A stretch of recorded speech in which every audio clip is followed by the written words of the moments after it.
Hello, welcome to South Coast Reptiles. In this episode we're going to be going over the 5 common care mistakes for leopard geckos. To start the video off, just want to say the importance of your own research you have to do.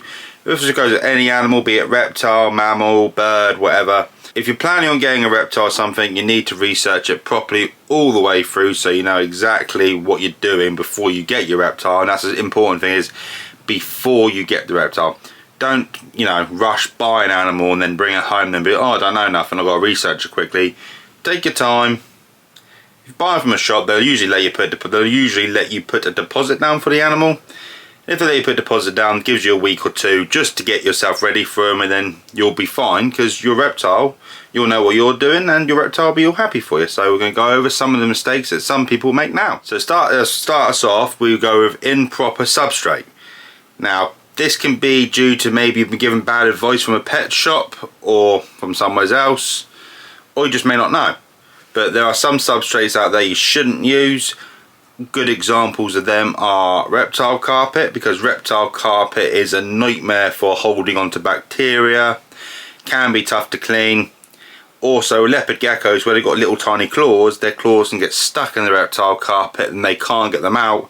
They end up ripping their claws out, which is no good for your leopard gecko. So, moving on from reptile carpet, other things such as corn cob is a really bad one, causes impaction. And for younger leopard geckos, so your babies up to young juvenile age, you're probably better off keeping them on paper towel. Mainly this is because younger leopard geckos are much more at risk of impaction than the adults. Once they're adult though, loose substrate like a sandy rock, like a mixed substrate is perfectly fine. Some people use a topsoil play sand mix, and some people use an Arcadia ready-made substrate. So that's what we use. So any of them will do. The next thing I'm going to look at is people not having a correct night cycle for their leopard geckos. As with all reptiles, leopard geckos do benefit from a day and night cycle. I know some places out there, some people say you don't need to have lights. Some people say you don't need UVB, but obviously we provide a day-night cycle with our UVB light. So this provides a day-night cycle of 12 hours on, 12 hours off, but it also provides UVB radiation for your leopard gecko, which makes sure they're getting all the UVB they need. Some people say you don't need it, but I just think what's the harm in providing it? And I've not seen no adverse effects on her since we've started using UVB, so we're going to keep using it into the future. Next thing on the list we're going to talk about is calcium deficiencies, and we're going to also link in gut loading your feeder insects along with it. Now what I mean by this is calcium deficiencies are caused by not using the proper calcium supplements with your leopard geckos. Once every other feeding you are wanting to use a calcium supplement. This is just to make sure your leopard gecko gets nice strong bones and doesn't suffer from diseases such as metabolic bone disease, which obviously is the worst nightmare for a leopard gecko keeper. But so as long as you're providing your calcium supplements though, you should be fine, because you give them all the required supplements they need. Also, on a side note, you can put a dish of pure calcium in their enclosure, and leopard geckos are known to top up themselves on it if they feel they're deficient.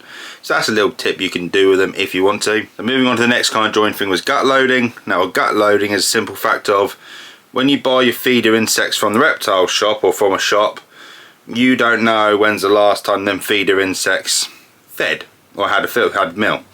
It's very often what they say is, obviously, what you feed your feeder insects is what you're feeding your reptile, because whatever your feeder insects eat, your reptile eats through eating them. So it's always a good idea, it's always recommended to gut load your insects. You can either use lettuce from your kitchen, you can buy commercial bug grub and other insect food to gut load them at home. So you ain't got to go buy lettuce, you can get this sometimes it's like a grainy mixture, or can be like a liquid form. But either one of them would do. Just make sure you gut load your insects probably a day or two before you're due to feed your leopard gecko.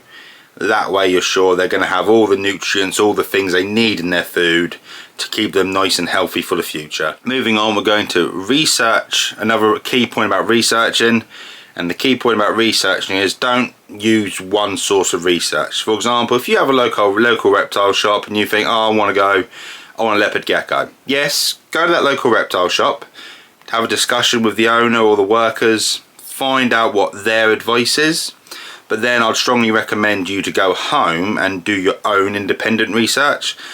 YouTube videos, online articles, care guides all over the show. There are many with leopard geckos. One of the good things about them is they are such a commonly kept reptile that there is a plethora of information out there.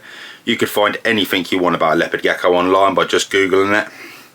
So just do multiple different sources of research. Just spend a good afternoon, just on your laptop, on your computer, going through all the different information so you get a good round picture of leopard gecko care.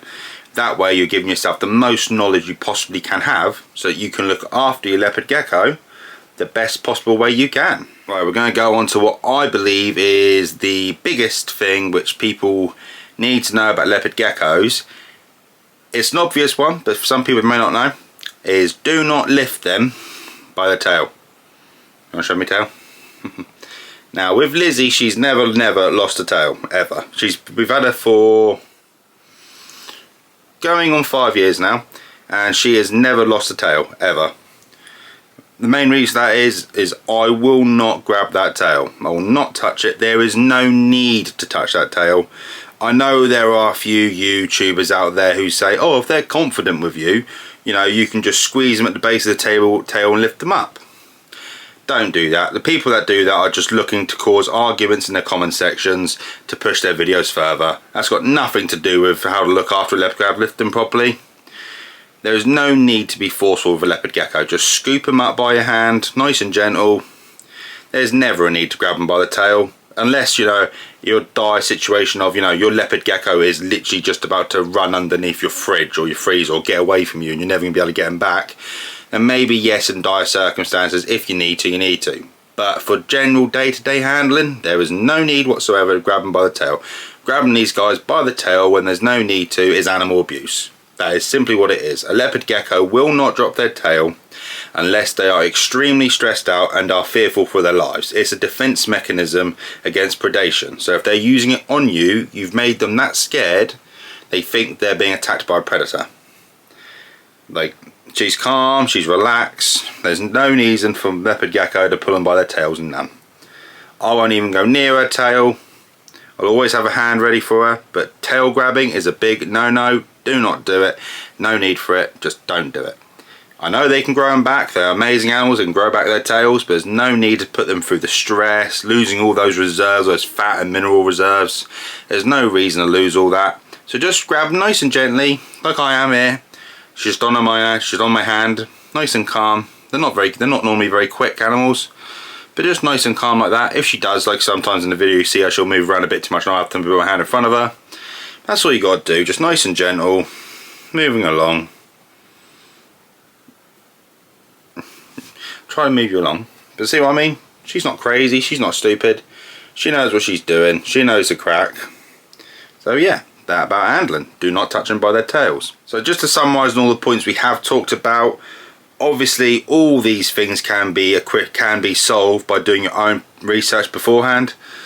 But obviously this is more of just an information video, but potentially I may have missed something, or there might be a mistake you've potentially made that you want to share with everyone so that they may not make that same mistake. So please feel free to put it in the comment section. Just describe your experiences so that we all can learn together as leopard gecko keepers.